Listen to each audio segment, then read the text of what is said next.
கோவை மாவட்டம் மேட்டுப்பாளையம் அருகே உள்ள கல்லார் சோதனைச் சாவடியில் தொழில்நுட்பத்தால் இயங்கும் தானியங்கி பூம் பேரியர் சோதனை இன்று முதல் நடைமுறைக்கு வந்தது.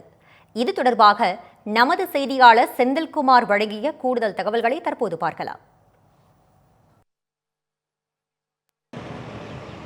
நீலகிரி மாவட்டத்துக்கு வரக்கூடிய அனைத்து வாகனங்களுக்கும் இ-பாஸ் நடைமுறை கட்டாயமாக்கப்பட்ட நிலையில் கோவை மாவட்டம் கல்லார் வாகன சோதனை சாவடியானது அமைக்கப்பட்டு ஒவ்வொரு வாகனங்களும் மிக தீவிரமாக சோதனைக்கு பின்னரே அனுமதிக்கப்பட்டு வருகின்றனர்.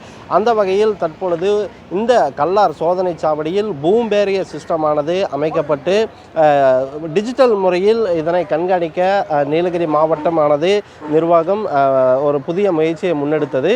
அதன்படி கல்லார் பகுதியில் இருக்கக்கூடிய சோதனை சாவடியில் இந்த பூம் பேரியரானது அமைக்கப்பட்டு ஒவ்வொரு வாகனமும் இ-பாஸ் உள்ளதா என கண்டறிய தற்பொழுது சோதனை முயற்சியானது நடைபெற்று வருகிறது.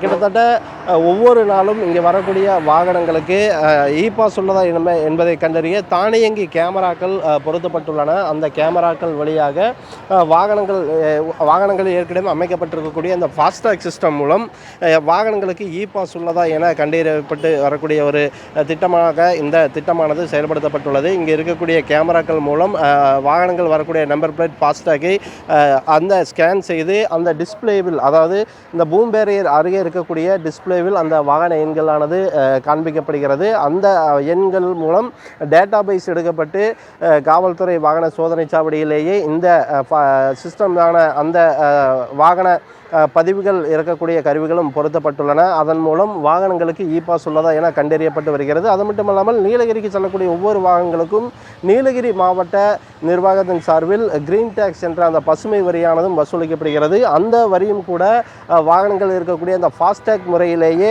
அந்த கட்டணத்தையும் பிடிக்கக்கூடிய வகையில், அதாவது கட்டணத்தை ஃபாஸ்டாக் மூலமாக கொண்டு வரக்கூடிய ஒரு புதிய முயற்சியாகவும் இந்த பூம் பேரியர் சிஸ்டமானது அமைக்கப்பட்டுள்ளது. தற்பொழுது 3 நாட்கள் சோதனை அடிப்படையில் இந்த பூம் பேரியர் சிஸ்டமானது செயல்படுத்தப்பட்டு வருகிறது.